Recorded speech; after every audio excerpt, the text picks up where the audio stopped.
agradeço, né, aos membros da banca, ao professor Loriel Vilarinho, especialmente também pela relatoria, ao engenheiro Raul Góes Júnior, que de longa data é parceiro, né, aqui da gente, né, e entende muito do assunto, e ao professor Milton Pereira, né, que atualmente eh, na chefia do departamento, né, vice-chefe de departamento, com muitas atribuições e criando um tempo para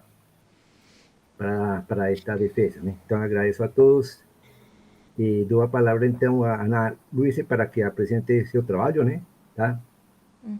Por favor, Ana Luisa. Sim, perfeito. Vou abrir aqui a apresentação.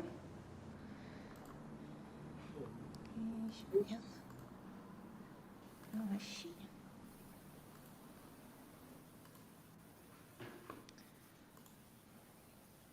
Se alguém puder confirmar que está vendo certinho a apresentação, que eu acho que eu não vejo ninguém. Tudo bem, Ana, tudo Perfeito. certinho. Perfeito. Só vou botar um cronômetro aqui para me orientar. Só para talvez melhorar, Ana, tá aparecendo aquela mensagem do Google Meet. Tá, ocultar, né? Isso.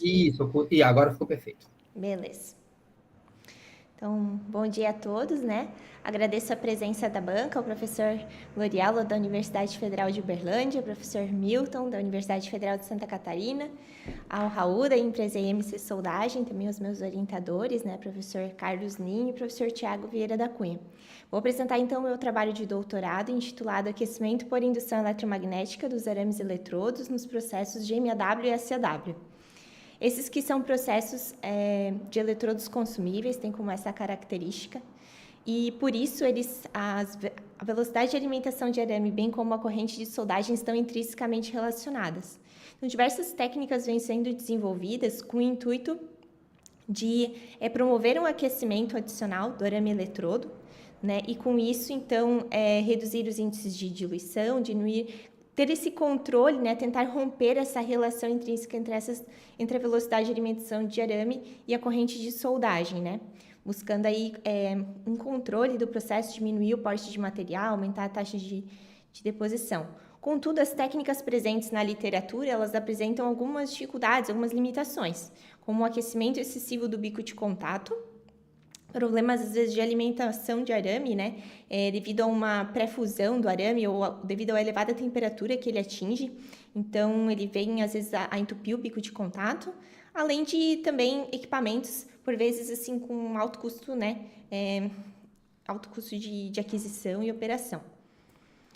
Bom, diante desse contexto de aquecimento, né, de arames, a gente desenvolveu no meu trabalho de mestrado a técnica IHW-TIG, que é o aquecimento por indução eletromagnética do arame, aqui não do arame eletrodo, mas sim do arame adicional, né, promovendo então, portanto, uma técnica de TIG hot wire, isenta de sopro magnético, e também a gente obteve lá um aumento de até 220 vezes na velocidade de alimentação de arame, em comparação ao cold wire.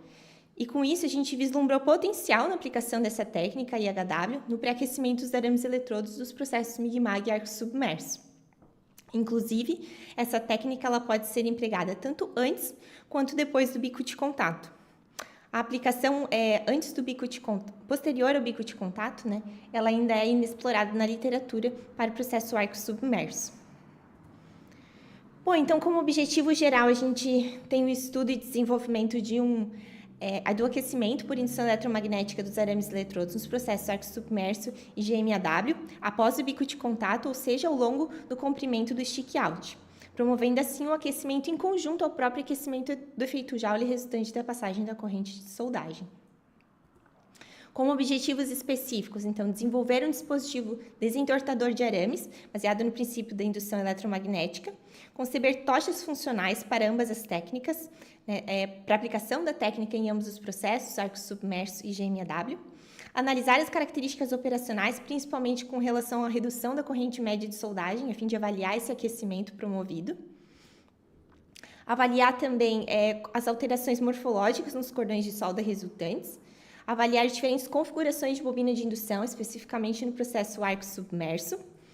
Além disso, avaliar o efeito da frequência da corrente de indução sobre essa capacidade de redução da corrente média de soldagem. E no processo de GMAW, caracterizar a transferência metálica por curto-circuito e goticular.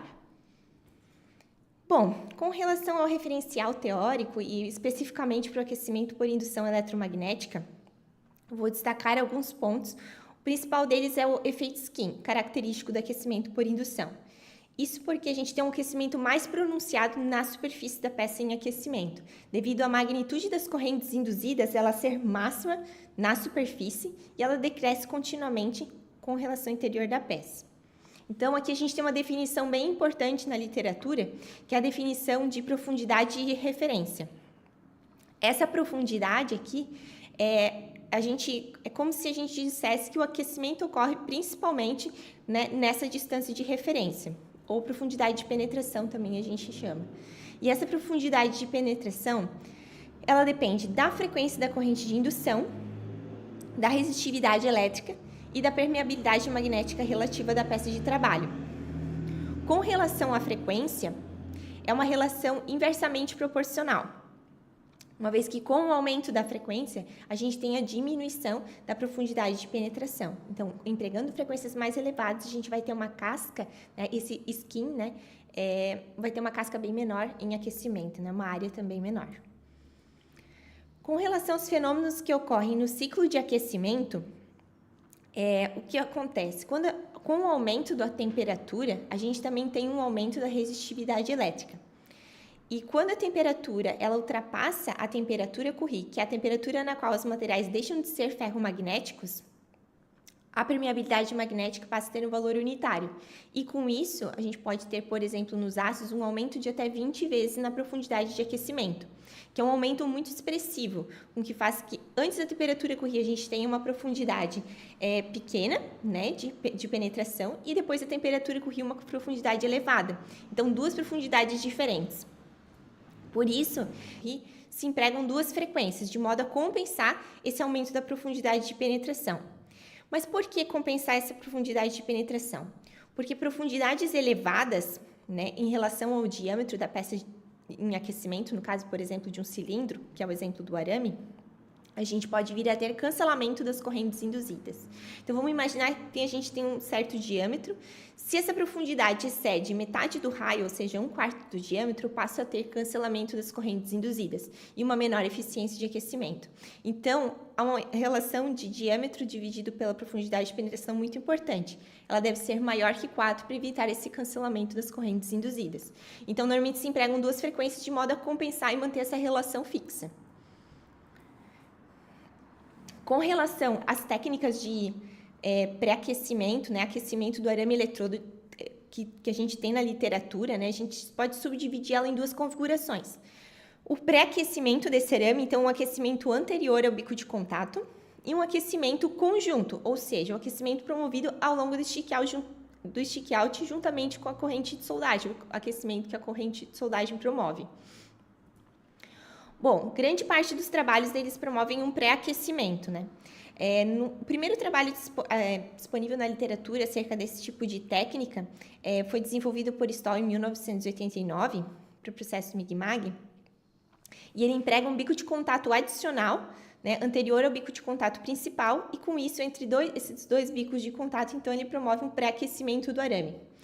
E depois a gente tem a corrente de soldagem conectada ao bico inferior.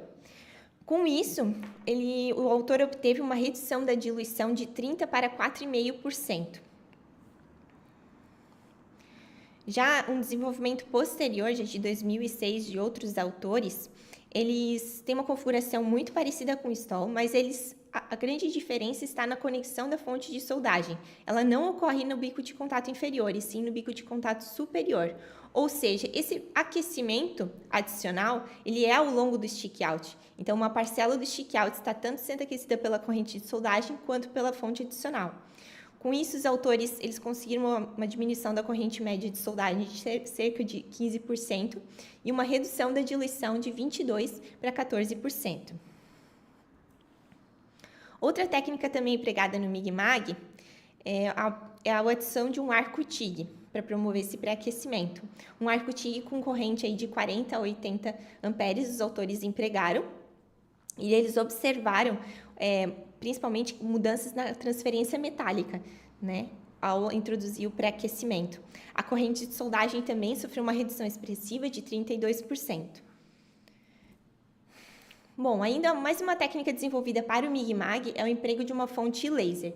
Aqui é uma técnica que ela emprega o aquecimento ao longo do stick-out. Então, a fonte laser ela é direcionada ao longo do stick-out, promovendo, então, o aquecimento do arame juntamente com o aquecimento intrínseco do processo. Os autores também observaram uma alteração na transferência metálica, concordando com os resultados anteriormente apresentados. E a corrente média de soldagem sofreu uma redução de 14%, bem como a diluição de 16 para 7%.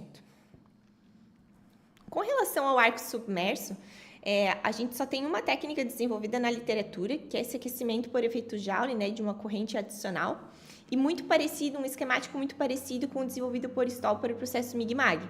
Então, a gente tem a adição aqui de um bico de contato, e ocorre, então, o pré-aquecimento desse arame eletrodo, certo? Antes do bico de contato aqui principal.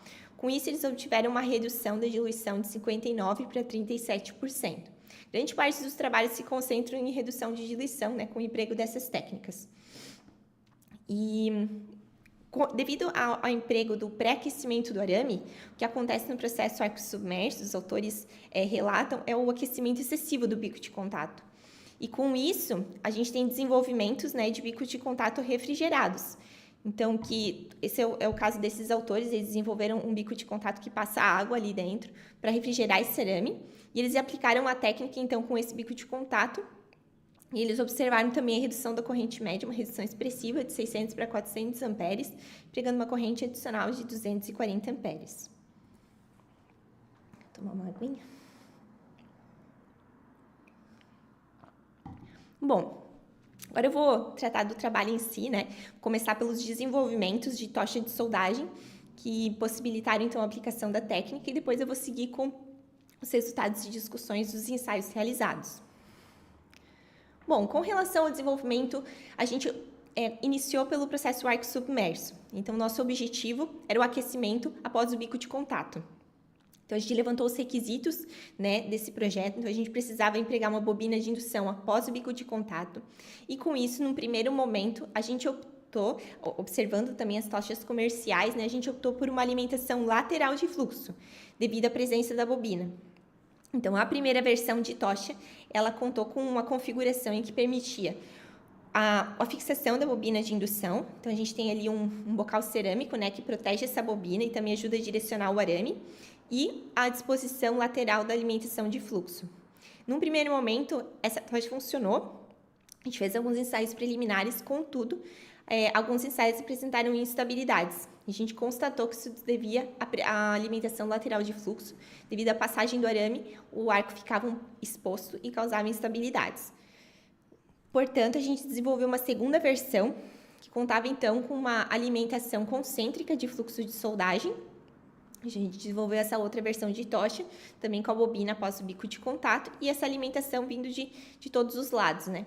Esses desenvolvimentos de tocha, dessas primeiras reuniões de brainstorming para o desenvolvimento da primeira versão, até a gente conseguir colocar a segunda versão em funcionamento e iniciar os testes de soldagem, foram cerca de mais ou menos 1 ano e meio de desenvolvimento. Aqui tem a tocha de soldagem, então, de arco submerso construída. A gente também desenvolveu um conector que permitiu conectar os cabos fita da fonte de indução, juntamente aqui com a bobina, e também que permite a passagem da refrigeração da bobina. Bom, a gente teve que fazer algumas alterações com relação à bobina de indução, porque a gente ainda teve problemas de instabilidade nessa segunda tocha. A gente atribui isso, identificou que era um problema de alimentação de fluxo. Então, a dimensão da bobina ela teve que ser reduzida na segunda camada de espiras. Então, a segunda camada ela teve que ser parcial, permitindo assim que o fluxo se aproximasse melhor do arame, ali possibilitasse uma alimentação mais uniforme. Então, essa foi a disposição final da bobina. A gente desenvolveu um sistema aqui de direcionamento do arame mais compacto, é uma peça de cobre brasada junto à bobina, e dentro a gente tem uma cerâmica guia que protege a bobina, né, porque a gente tem um arame sendo aquecido, passando por dentro dela. Então, com essa guia cerâmica, impede que o arame ele encoste na bobina e venha danificar ela. Que a gente, na terceira foto, então, em detalhe, a bobina acoplada junto à tocha desenvolvida, aqui sem a presença do bocal direcionador de fluxo. Bom, com base nesse conhecimento da bobina da tocha de arco submerso desenvolvida e também com relação às tochas comerciais que a gente vê de Mig-Mag, a gente desenvolveu então a tocha de Mig-Mag com aplicação da técnica. Bom, essa foi a versão de tocha empregada, então é um bocal bipartido. Aqui a bobina de indução também tem uma configuração muito semelhante à bobina empregada no arco submerso, mas aqui a segunda camada ela é parcial para permitir a fixação da bobina junto ao conjunto. Então a gente tem aqui uma outra peça que permite também o posicionamento, a centralidade, garante a centralidade da bobina com relação ao arame. E aqui, então, a bobina, a tocha, né, desenvolvida. Bom, agora eu vou começar a aplicação da técnica no processo arco submerso em si. Então, primeiro a gente avaliou diferentes velocidades de alimentação de arame com relação à redução da corrente média de soldagem e morfologia dos cordões de solda. Também avaliamos diferentes frequências de indução e diferentes configurações de bobina. Então, no processo arco submerso, a gente tem um estudo mais intenso assim, dos efeitos dos parâmetros de indução sobre o processo. Bom, com relação ao efeito da velocidade de alimentação de arame, a gente empregou uma bobina de indução de 30 mm de comprimento, uma distância bobina-peça de 25 mm. Essa distância é muito empregada no processo convencional e ela garante uma quantidade de fluxo adequada. Então, a gente totaliza aí 55 mm de comprimento de stick-out. Então, a gente pegou duas velocidades de arame, 2,5 e 3 metros por minuto, e um arame de 2,4 milímetros. Que foi a bancada estruturada, então, de posse da tocha desenvolvida. A gente estruturou a bancada de ensaios, que contou com fontes de soldagem, a fonte de indução, o cabeçote de arco submerso, bem como um dispositivo de deslocamento de tocha e demais periféricos. Então, como eu comentei, foram avaliadas duas velocidades de alimentação de arame. Com relação à frequência de indução, o equipamento permitia até 200 kHz de frequência de indução. Então, a gente avaliou 3 patamares de frequência. E com relação à corrente, dado que a capacidade de equipamento era 150 amperes, a gente avaliou de 60, 90, 120 e 150 amperes. Então, o que resultou em 12 condições, né, de aplicação da técnica de indução. Então, a gente realizou um cordão sem indução e as 12 combinações, né, de frequência e corrente de indução para as duas velocidades de alimentação de arame. Aqui a gente tem os gráficos de redução de corrente média de soldagem em função aqui da corrente de indução para as 3 diferentes frequências. Em azul, a frequência de 80 kHz, em cinza, 125 e em laranja, 180 kHz. Para as duas frequências, aqui, duas velocidades de arame, 2,5 e 3 metros por minuto. Num primeiro momento, a gente avaliou qual seria a profundidade de referência para essas 3 frequências empregadas, de modo também a facilitar, né, o entendimento dos nossos resultados. Então, com base num gráfico de nomograma, permitiu a gente estimar a profundidade de referência, tanto para temperaturas abaixo da temperatura Curie, quanto temperaturas acima. Então, abaixo da temperatura Curie, todas as profundidades calculadas, elas estão dentro do limite aqui, que seria aquela razão de diâmetro sobre profundidade de penetração. Como a gente tem um arame de 2,4, esse limite seria 0,6. Após a temperatura Curie, a gente tem, então, um aumento abrupto da profundidade de penetração e, com isso, essa profundidade ultrapassa o limite recomendado. Então, aqui a gente pode observar, com relação aos efeitos da velocidade de alimentação de arame, que a gente tem um aumento, principalmente aqui, da frequência de indução de 80 kHz e da frequência de 125 kHz. Isso a gente acredita que, devido ao aumento da velocidade de alimentação de arame, a gente altera o gradiente de temperatura ao longo do stick-out, favorecendo condições que promovem um maior aquecimento abaixo da temperatura Curie. Então, são frequências mais intermediárias, assim como taxas, né, de aquecimento, correntes de indução mais baixas. Que, como a gente tem uma taxa de aquecimento menor, a gente retarda esse ponto, né, de temperatura Curie. Então, aqui a gente observa um aumento dessas condições de menor taxa de aquecimento, né, um aumento de eficiência em relação à velocidade anterior. Já a frequência de 180 ela permanece mais constante em relação à velocidade de alimentação de arame anterior. A gente obteve aqui, então, reduções máximas de cerca de 30% da corrente média de soldagem, que são reduções expressivas, né, com relação ao tempo que a gente tem para aquecer cerâmica. A gente está trabalhando com velocidade de arame de 2,5 e 3, a gente fica muito pouco tempo, né, de aquecimento por indução, né? Então, a gente tem menos de 1 segundo para aquecer esse arame por indução, o que é um tempo relativamente pequeno. Essas reduções obtidas também são coerentes com o que a literatura já comenta para outras técnicas, que a literatura apresenta reduções de 33% de corrente média de soldagem. Com relação às alterações morfológicas, a gente só avaliou a condição de 3 metros por minuto, porque a condição de 2,5 resultou já num perfil de penetração bem baixo, sem indução. Porque a gente já está trabalhando numa condição que resulta numa corrente média baixa devido ao elevado stick-out. Então, isso já não favorece, né, porque a gente quer ter uma sensibilidade na avaliação, né? Então, foi escolhida a velocidade de alimentação de 3 metros por minuto. E aplicou-se, então, avaliou-se, né, os cordões em 3 regiões e tirou-se a média dos valores obtidos. Então, com relação à largura, a gente obteve uma redução da largura com a aplicação da técnica, e os resultados são bem coerentes, né, com a corrente média de soldagem. A nossa máxima redução de largura foi 30%. Com relação ao reforço, um leve aumento no reforço, um aumento máximo aí de 19%, né, não foi um aumento tão significativo. Mas a gente tem alterações bem significativas com relação à penetração. Então, em relação à área penetrada, a gente observa uma clara redução da área penetrada com a aplicação da técnica. A gente não consegue observar um efeito das frequências, os intervalos de confiança se sobrepõem, mas se a gente calcular as médias dos 3 pontos de frequência, considerando, então, em relação à corrente de indução, para 60 amperes de corrente de indução, a gente tem uma redução da área penetrada de 30% e para 150 amperes, uma redução de 50%. Então, são reduções expressivas e isso se reflete na diluição, que também, com a aplicação da técnica, reduz, né? Então, a gente tem uma redução de até aí, a diluição chega a 24% em relação aos 38% da técnica convencional, né? Do processo convencional.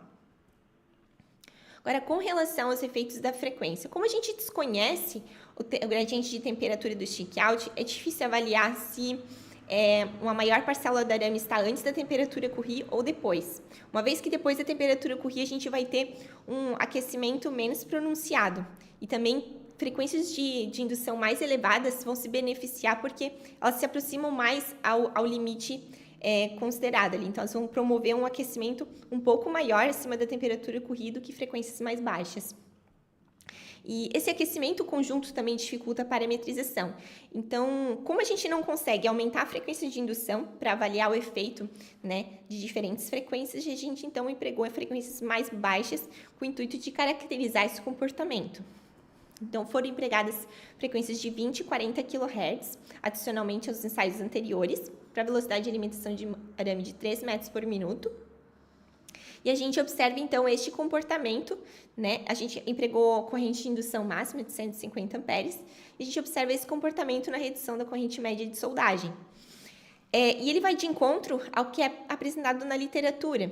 E isso se deve principalmente a essa relação diâmetro sobre profundidade de penetração. Há uma tendência de aumento da eficiência de aquecimento, mas também uma saturação dessa eficiência, possivelmente por a gente atingir a temperatura Curie e a partir dali a gente não ter mais um aquecimento pronunciado. Então, a gente observa, de fato, esse aumento da eficiência, mas uma tendência de estagnação. Isso também a gente consegue observar através da inferência da profundidade de referência nessas condições. Então, com frequências de indução mais baixas, a gente tem um aumento abaixo da temperatura Curie, só que acima da temperatura Curie, um aumento ainda maior, fazendo com que a gente não tenha praticamente mais nenhum aquecimento. Então, apesar dela ser eficiente abaixo da temperatura Curie, ela é ineficiente acima da temperatura Curie. Por isso que na literatura é comum o emprego de 2 frequências, a modulação de 2 frequências, permitindo então um aquecimento antes e depois da temperatura Curie de forma mais uniforme, né? Então, para ao invés de empregar mais bobinas, normalmente quando a gente vai ter aplicações de indução, a gente tem bobinas mais compridas, a gente dispõe de mais tempo. Então, se primeiro aplica uma baixa frequência e depois aplica uma alta frequência. Se a gente não dispõe de tanto tempo, a gente modula, então, em 2 frequências.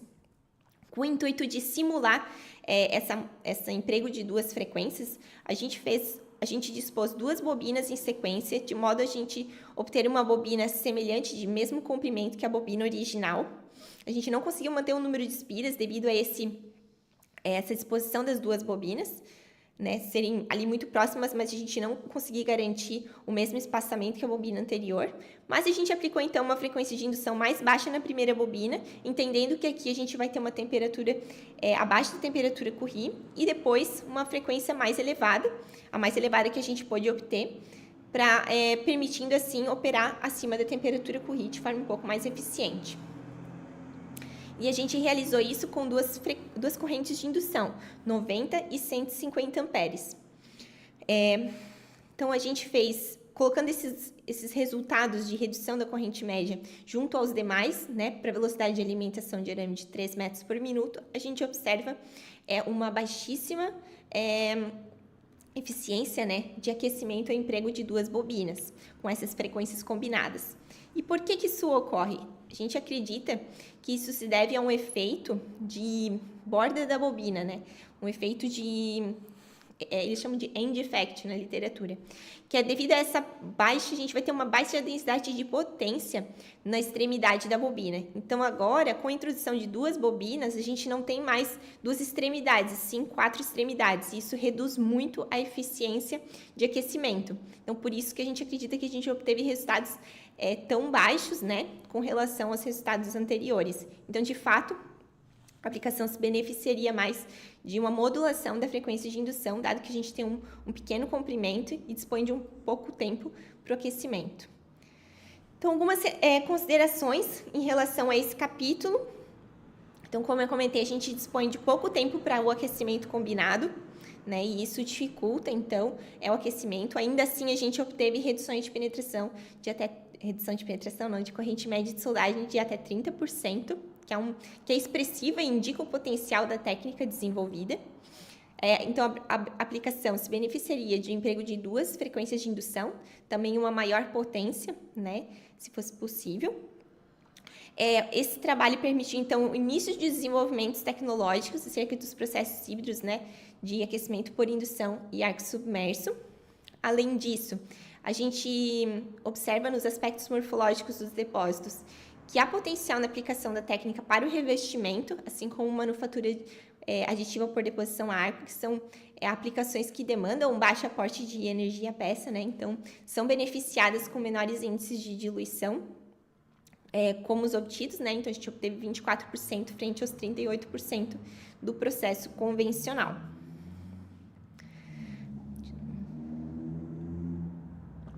Agora, com relação a aplicação do IHW no GMAW, a gente avaliou 2 frentes de atuação, o modo de transferência por curto-circuito e o modo de transferência metálica goticular. Então, de posse da tocha de soldagem desenvolvida, a gente estruturou a bancada de ensaios de soldagem, que contou com fontes de soldagem, uma fonte de indução,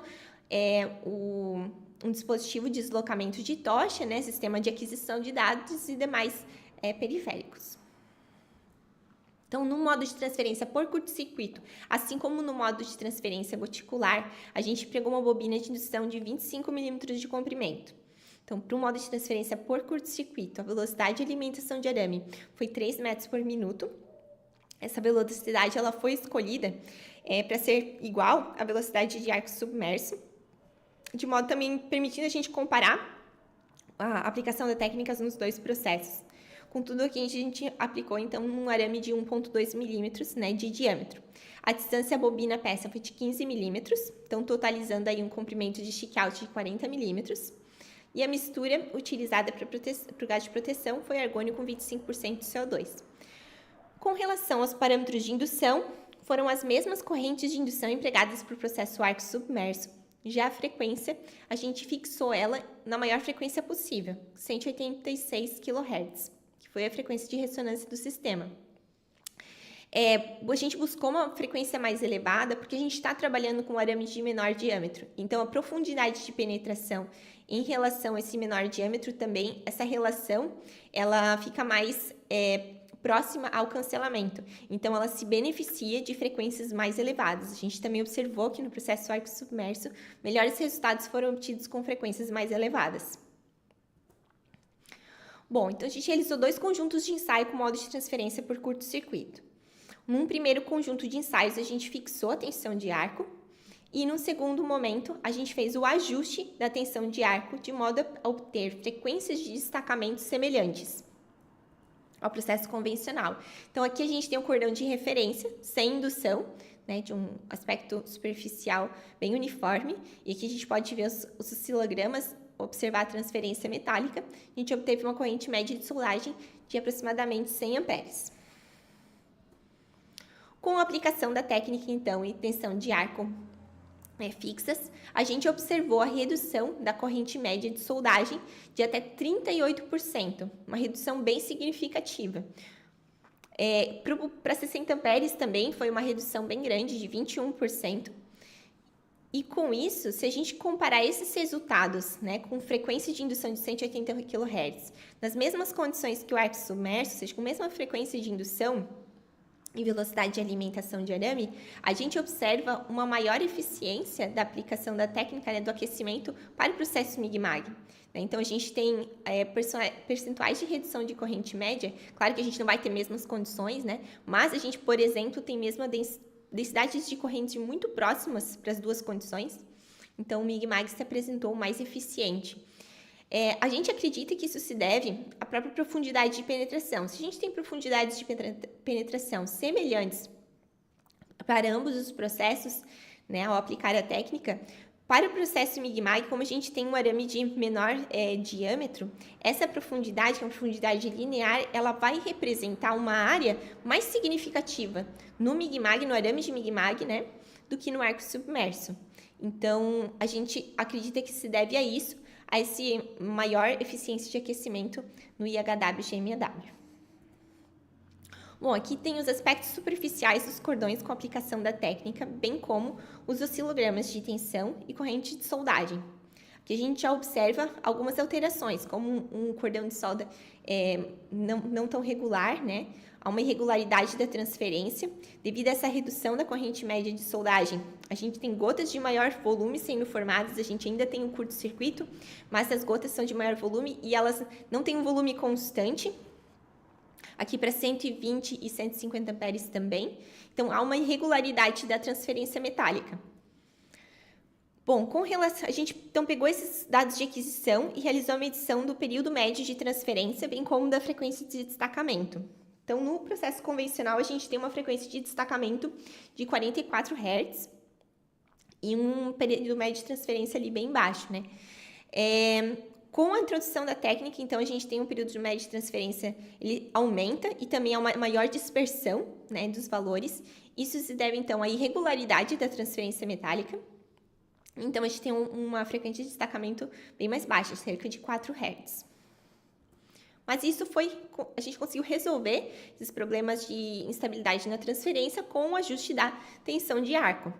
Ajustando a tensão de arco, a gente obteve já patamares de frequência de destacamento muito mais próximos ao processo convencional, ainda que não iguais, né? E já o período médio de transferência, a gente teve um processo bem mais regular e com isso também diminuiu a dispersão dos resultados.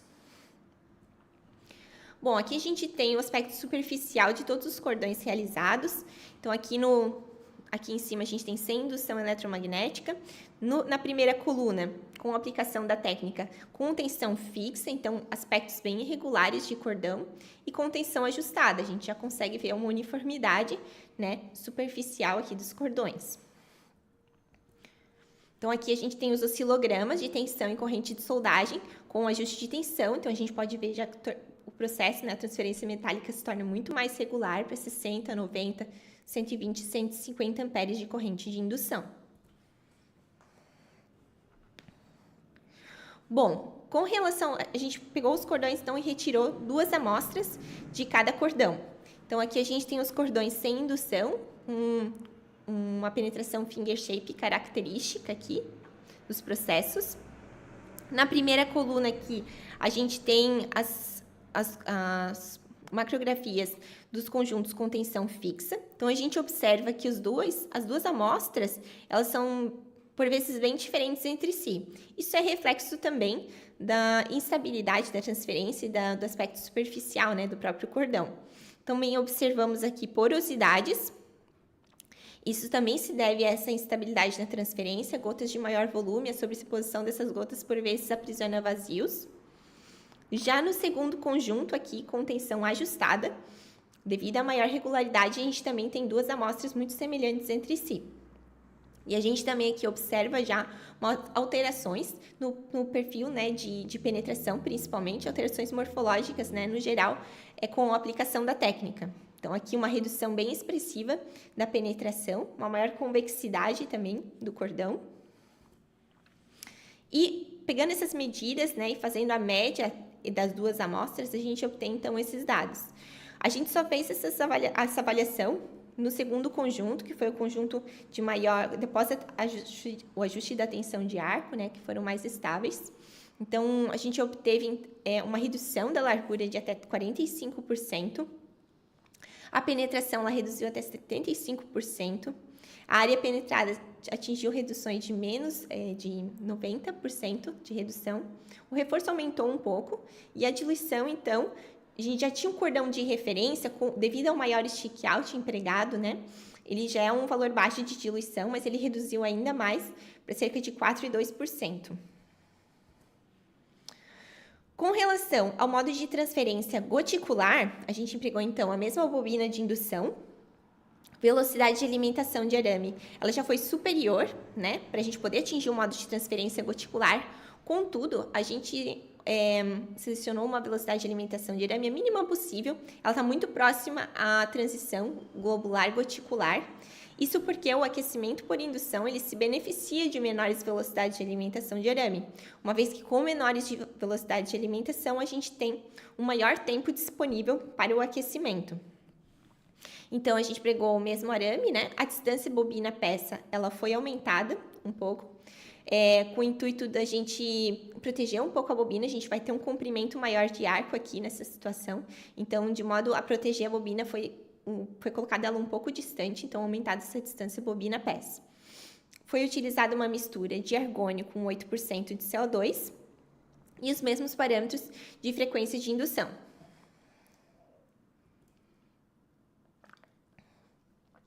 Então, num primeiro momento, a gente observou a aplicação da técnica com relação à redução da corrente média de soldagem também. Então, um cordão de solda convencional ele possui 200 amperes aproximadamente de corrente média de soldagem.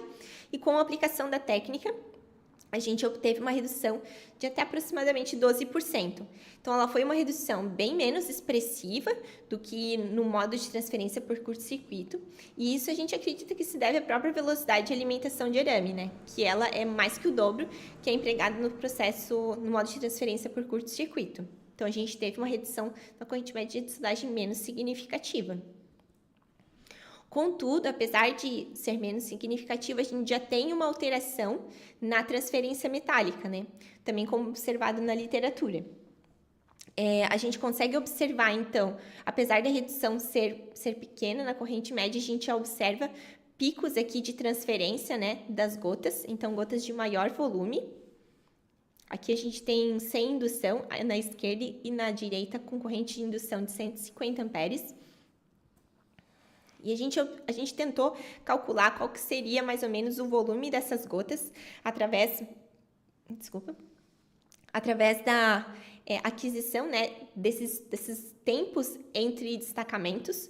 Contudo, a gente observou que entre esses destacamentos mais, digamos, pronunciados, a gente vai ter aqui uma espécie de serrilhado que é característico, a literatura comenta que é característica do modo de transferência tipo drop spray, que seria um goticular de gotas um pouco maiores, né? Também gotas sendo projetadas, mas de maior diâmetro. E esse serrilhado a gente não consegue pegar, né? Definindo gatilhos como a gente estava definindo aqui na figura anterior. Então, acaba que essa nossa análise de volume de gota, ela apenas com os oscilogramas, ela fica deficiente. Então, a gente não consegue ter uma precisão dos resultados, a gente precisaria, então, de uma filmagem de alta velocidade para conseguir caracterizar melhor essa transferência metálica. Mas a gente acredita que o aquecimento, né, adicional, realmente, ele pode vir a mudar um pouco o mapa de transferência metálica, mas isso precisa de um estudo mais detalhado e com outras tecnologias do que a gente tinha disponível. Bom, com relação aos aspectos superficiais dos cordões, que a gente tem o cordão de referência, né, do modo de transferência por goticular, e aqui na primeira coluna, com a aplicação da técnica, esses resultados que eu já comentei, com velocidades de alimentação de arame iguais, apenas aplicando a indução, né, observando a redução da corrente média de soldagem. Num segundo momento, a gente realizou, então, o aumento dessa velocidade de alimentação de arame, buscando, então, obter correntes médias de soldagem semelhantes ao processo convencional. Então, aqui a gente tem para 60, 90, 120, 150 amperes. As velocidades de alimentação de arame obtidas com esse aumento, buscando obter a mesma corrente média de soldagem, a gente teve, então, um aumento da taxa de fusão de cerca de 19%. Então, do processo convencional, a gente tinha uma velocidade de arame medida de 7,4 e a gente passou a ter 8,8, tanto para 120 quanto para 150 amperes de corrente de indução. Então, um aumento dessa taxa de fusão, obtida com a aplicação da técnica. Algumas considerações em relação à aplicação da técnica IHW no processo de MAW. A tocha de soldagem desenvolvida, né, bem como a bobina de indução, elas demonstraram ser capazes, né, de suportar os ensaios conduzidos. Contanto, a gente observou que o sistema de arrefecimento da bobina, a água do reservatório, ela aumentava a sua temperatura muito rapidamente. Então, para operações contínuas, é crucial dar atenção assim, ao sistema de arrefecimento da bobina de indução. Será algo mais eficiente, né, do que o empregado, apesar de que a gente não obteve nenhum problema durante a execução dos ensaios. O processo, então, IHW-GMAW, ele se apresentou mais eficaz em comparação ao IHW-SAW, né, o arco submerso. Devido a a gente obteve, né, maiores reduções da corrente média de soldagem. E com velocidade de alimentação de arame de 3 metros por minuto e corrente de indução de 150 amperes, a gente observou uma redução da corrente média de 37%.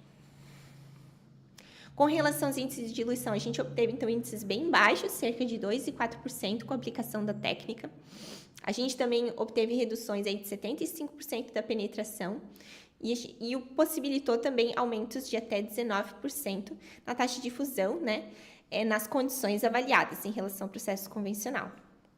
Então, diante também das alterações morfológicas, né, assim como no processo arco submerso, a gente vislumbra aplicação na manufatura aditiva por deposição a arco, que apesar de um cordão bem complexo, ele é de uma geometria muito interessante para a construção, né, através da manufatura aditiva, que é uma construção em camadas.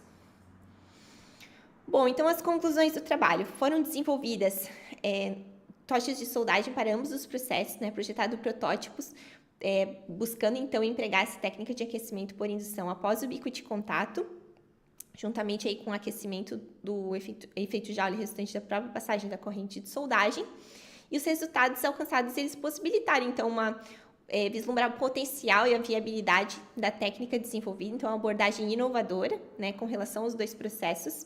No processo arco submerso, a gente não tem na literatura nenhuma técnica que emprega após o bico de contato, né.